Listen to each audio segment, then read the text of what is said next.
नमस्कार। आप सभी का आप सभी के अपने चैनल जय गुरुदेव उत्तराखंड पर एक बार फिर से बहुत बहुत स्वागत है। आशा करते हैं कि आप और आपके परिजन सभी स्वस्थ होंगे। इसी कामना के साथ बढ़ते हैं आज के अद्भुत क्रमांक की ओर। आज के इस क्रमांक को प्रारंभ करने से पहले आप सभी को नवरात्रि महापर्व की बहुत बहुत शुभकामनाएं। कामना करते हैं कि इन नवरात्रि में आप सभी पर देवी माँ की कृपा यूं ही बने रहे और आप सभी का कल्याण हो। इसी कामना के साथ बढ़ते हैं आज के अद्भुत क्रमांक की ओर। जैसे कि आप सभी ने आज का विषय पढ़ ही लिया होगा, तो बात करते हैं नवरात्रि के इस शुभ पर्व की। शक्ति का पर्व नवरात्रि जो होता है, ये धन के लिए विशेष तौर पर माना जाता है, कल्याण के लिए विशेष तौर पर माना जाता है। जिन लोगों के जीवन में तरक्की का अभाव होता है, सफलता का अभाव होता है, उनके लिए ये 9 दिन बहुत बहुत महत्वपूर्ण होते हैं। अगर आपकी तमन्ना है, आपकी कामना है कि जीवन में खूब धन कमाएं, खूब तरक्की करें, तो आज के इस क्रमांक में हम आपको इन 9 दिनों के लिए 9 ऐसे उपाय बताने वाले हैं जिससे कि आप जीवन में बहुत सफलता को अर्जित कर सकते हैं। और ये इतने चमत्कारिक 9 प्रभाव हैं, एक भी प्रभाव को आप छोड़िएगा मत, बड़े ध्यान पूर्वक इसको सुनिएगा, आपके लिए बहुत असरकारक ये आज का क्रमांक होने वाला है। तो आइए बढ़ते हैं उन उपायों की तरफ। नवरात्रि के दिनों में हर 9 दिन यदि आप श्री हनुमान जी को पान का बीड़ा अर्पित करते हैं या पान के पत्र अर्पित करते हैं, तो ये इतना शुभ माना जाता है कि श्री हनुमान जी की और माता रानी की कृपा आपके जीवन पर बहुत शीघ्र बरसनी प्रारंभ हो जाती है। और पान के पत्र में तो वैसे भी देवी माँ का आशीर्वाद होता है, देवी माँ लक्ष्मी की अद्भुत कृपा होती है। तो इसीलिए आपको क्या उपाय करना है कि हर मंगलवार को अगर संभव हो सके तो मंगलवार में कर लीजिए, अन्यथा इन 9 दिनों में आप रोजाना श्री हनुमान जी को पान का बीड़ा अर्पित करें। बहुत शीघ्र आपके जीवन में कृपा का प्रसार होना प्रारंभ हो जाएगा। ये था पहला उपाय। बात करते हैं दूसरे उपाय की। इन 9 दिनों में आप सभी जानते होंगे कि देवी माँ के मंदिर में अखंड दीपक को जलाया जाता है। अगर मान लीजिए कि आप किसी प्रकार से अखंड दीपक नहीं जला पा रहे हैं, तो सुबह शाम घी या तेल का दीप जलाना बिल्कुल भी ना भूलें। दीपक में 4 लौंग आपको जो है वो अवश्य डालनी है। लौंग मैं बता देता हूं कैसी होगी। लौंग किसी भी प्रकार से खंडित नहीं होनी चाहिए। 4 लौंग का आपको चुनाव करना है। उन 4 लौंग को आपको इस दीपक में अवश्य डालना है और उससे आपको दीप प्रज्वलित करना है। फिर से मैं बता देता हूं, आपको क्या करना है कि सुबह शाम घी या तेल का दीपक आपको अवश्य जलाना चाहिए।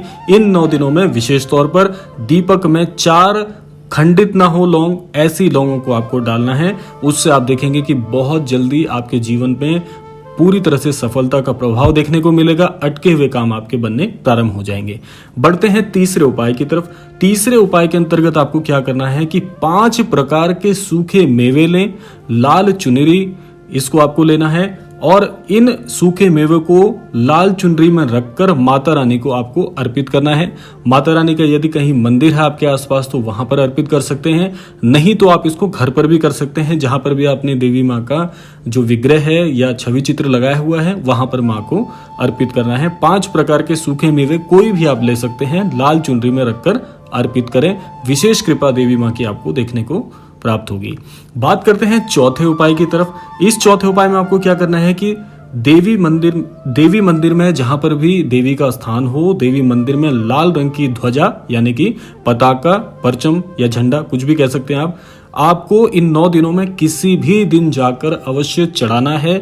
और उस पताका को, ध्वज को चढ़ाने के साथ साथ आपको अपनी मन की मनोकामना माता रानी को अवश्य बतानी है। आप इसको शब्दों में भी कह सकते हैं, अन्यथा मन ही मन अपनी प्रार्थना देवी माँ को बताकर इस पताका को, इस ध्वज को आप प्रेषित करें। आप पाएंगे कि आपकी मनोकामना बहुत शीघ्रता से पूरी हो जाएगी। और जब आपकी ये मनोकामना पूरी हो जाए तो इस ध्वज वाले नियम को आप हर साल कर सकते हैं अपनी मनोकामना के साथ भी, या आपकी मनोकामना यदि पूरी हो जाती है तो उसके अंतर्गत भी आप ये हर साल कर सकते हैं। ये उपाय बहुत चमत्कारिक है, इसको आप अवश्य कीजिएगा।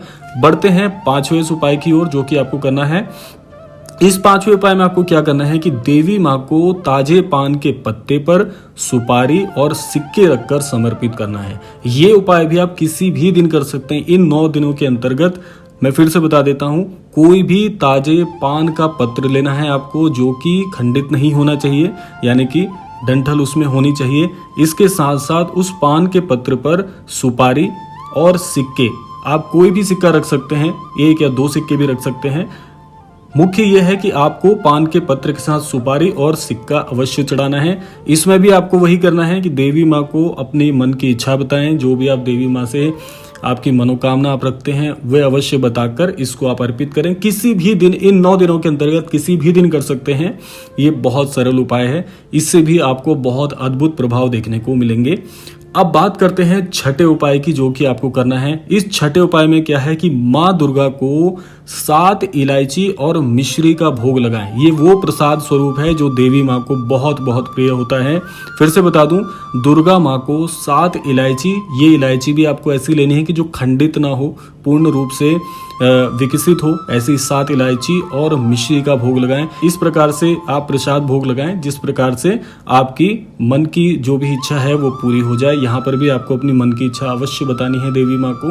ये छोटे छोटे से जो उपाय हैं ये आपके जीवन में बहुत लाभ आपको पहुंचाएंगे।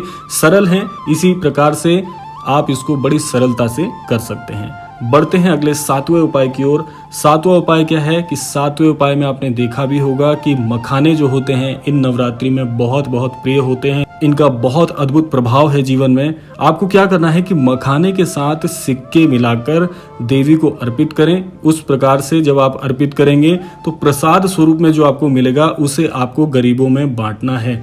यानी कि जिस प्रकार से आपको कोई भी भिक्षुक मिल जाए, कोई प्रसाद तो वैसे सभी को आप चढ़ा सकते हैं, लेकिन मुख्य तौर पे उन गरीब लोगों को आपको ये प्रसाद देना है स्वरूप में। इसका आशय क्या है मैं आपको ये भी बता देता हूँ। इस प्रसाद को इसीलिए उन गरीबों में बांटा जाता है ताकि आपके मन की जो इच्छाएं हैं, आपके जीवन में जो प्रभाव नकारात्मक चल रहे हैं उससे ये पूरी तरह से उतर जाते हैं। इसीलिए इसमें बहुत विशेष ध्यान रखना है। मखाने के साथ कुछ सिक्के मिला लें और कुछ और भी अगर आप कर सकते हैं तो आप सूखे मेवे का प्रसाद बनाकर उसमें सिक्के डालकर और मखाने मिलाकर एक पूरा प्रसाद स्वरूप बना लें और इसको वितरित कर दें। बहुत बहुत लाभकारी है ये उपाय। अब बात करते हैं 8वें उपाय की। छोटी कन्याओं को आप किसी प्रकार से जो छोटे छोटे कोष हैं वो प्रदान कर सकते हैं जिसमें पैसे आदि रखे जा सकते हैं।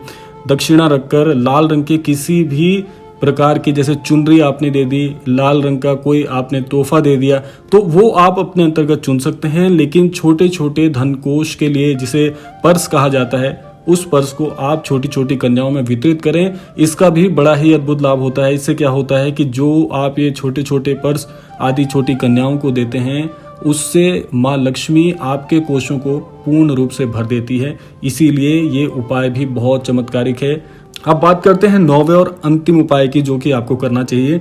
इस 9वें उपाय में आप क्या कर सकते हैं कि नवरात्रि के दौरान अपने घर में सोना या चांदी की कोई भी सुख सामग्री, जैसे स्वास्तिक हो गया, ओम हो गया, श्री या हाथी, कलश, दीपक, गरुड़ घंटी, पात्र, कमल, श्री यंत्र, आचमनी, मुकुट, त्रिशूल, ये सारी जो मंदिर से संबंधित चीजें मैंने बताई हैं, इनका आप जो है इनको क्रय करिए, इनको खरीदें और देवी दुर्गा के चरणों में रखकर इसकी पूजा करें। सबसे शुभ इसमें से मैं आपको बता दूं क्या चीज, वैसे तो ये सारी चीजें बहुत शुभ होती हैं, लेकिन मुख्य रूप से जो आपको आसानी से उपलब्ध हो जाएगा वह है स्वास्तिक का चिन्ह, ओम का चिन्ह, श्री का चिन्ह, इसके अलावा दीपक, श्री यंत्र आदि और मुकुट, त्रिशूल आदि। ये आसानी से सरलता से प्राप्त होने वाली चीजें हैं। इसको आप इन धातु में यानी सोना या चांदी में खरीद सकते हैं, बनवा सकते हैं। उसके बाद देवी माँ के चरणों में रख के इन 9 दिनों इनकी पूजा करें। फिर नवरात्र के अंतिम दिन उस सामग्री को गुलाबी रेशमी कपड़े में बांधकर जहां पर भी आप अपना धन रखते हैं, जैसे जो भी आपकी तिजोरी है या रुपए रखने की जगह है,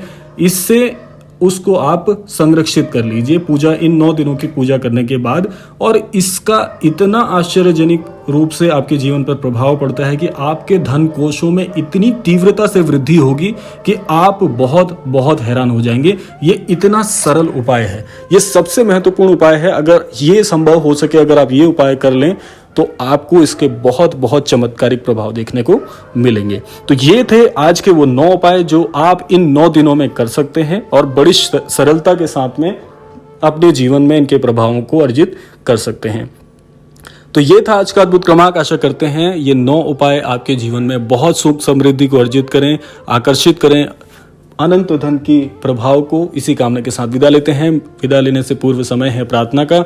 यही प्रार्थना मैं करना चाहूंगा कि श्री महाराज जी सभी को सद्बुद्धि प्रदान करें, सन्मति प्रदान करें, इस संपूर्ण सृष्टि का, इस संपूर्ण लोक का कल्याण हो। इसी कामना के साथ विदा लेते हैं। मिलते हैं अगले क्रमांक में। तब तक के लिए जय श्री राम, जय गुरुदेव, जय उत्तराखंड।